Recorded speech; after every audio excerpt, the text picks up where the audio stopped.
Everyone you speak with in Belfast will refer to the city's violent conflict as the Troubles. And that's really just a simple, non inflammatory way to describe a period that most people would call a war. Runs parallel every street, shangle of falls, walls and gates. 4 gates, all walls, you'll see it all. The 2 up, 2 down is the house these people would have lived in. They're very poor. Easy to manipulate. 2 up, 2 down, what it means, 2 bedrooms up the stairs, kitchen and living room down the stairs, girls. Yeah. If you wanted to go to the toilet, 2 sets of knickers on and a fur coat, it's an outside toilet.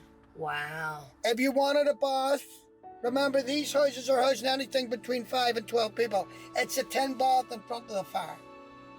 Catholic families are always bigger, Belinda, because they have no contraception. Right. Tracey, a Protestant family in the late 60s, and they had 5 or more in the family. It was because their mommy and daddy had no TV.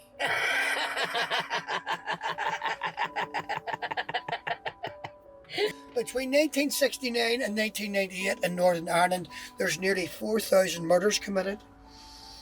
Nearly 40,000 people injured or maimed, and there's more British soldiers killed here than there is in Afghanistan and Iraq put together. Wow.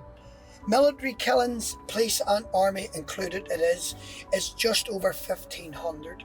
Nearly 6,100 soldiers and policemen are injured or maimed. Wow. The population of Inner Belfast, which is Catholic, is 300,000. The population of Greater Belfast, which includes Inner Belfast, 650,000. Probably, now it's very close, just Protestant. Population of Northern Ireland girls is just over 1.8 million. So it's big statistics to the population. Okay. Yeah. So we took a black cab tour of the Troubles, and it was very interesting. It was really enlightening. It was really heartbreaking. I think, we were aware of the IRA and some of the things going on, but not on a large scale, or really how divided it was. Right. And so it was extremely educational. What my idea to do for you here, it's an 8-way story. In Northern Ireland, it's an 8-way story. On the Catholic side, it's Irish, a Republican is an extreme Catholic, a nationalist middle ground Catholic, and the majority of these people were ordinary Catholics, Tracey. On the Protestant side, it's British, it's loyalist, an extreme Protestant, a unionist, middle ground Protestant, and the majority again are ordinary Protestants.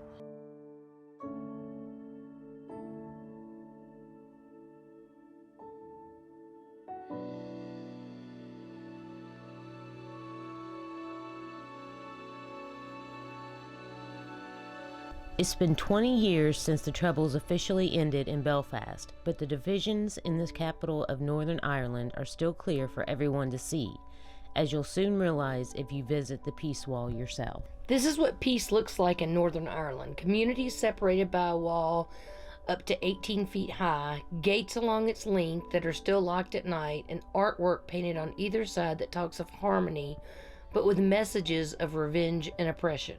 The streets may be quiet these days, the sounds of gunshots or bombs silenced, but the streets are still divided, physically at least.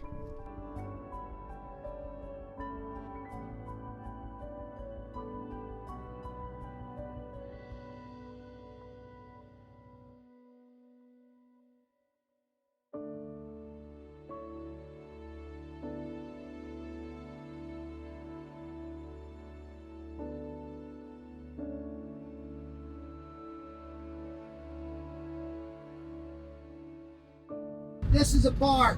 It's the same bar that was there in '66 when the UVF assassinated a young Catholic because he was a Southerner.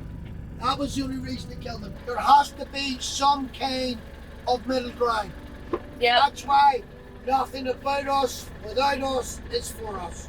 The most famous of the Peace Walls, as they're now known, divides the Falls and Shankill roads in the western part of Belfast. More than 3,500 people were killed during the Troubles, and about half of those deaths were in Belfast.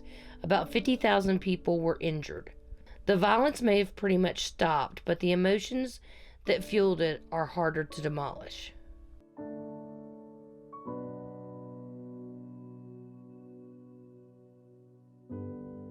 By 1976, Sinn Fin are becoming more political.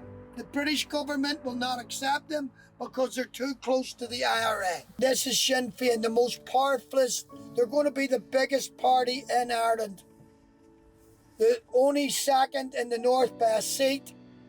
Really? And in the south, they're going to nearly be the government. They're a modern day Sinn Fin, but their old ideas are the same. They want a 32 country Ireland run by Sinn Fin. Now some people will call them Sinn Fin IRA.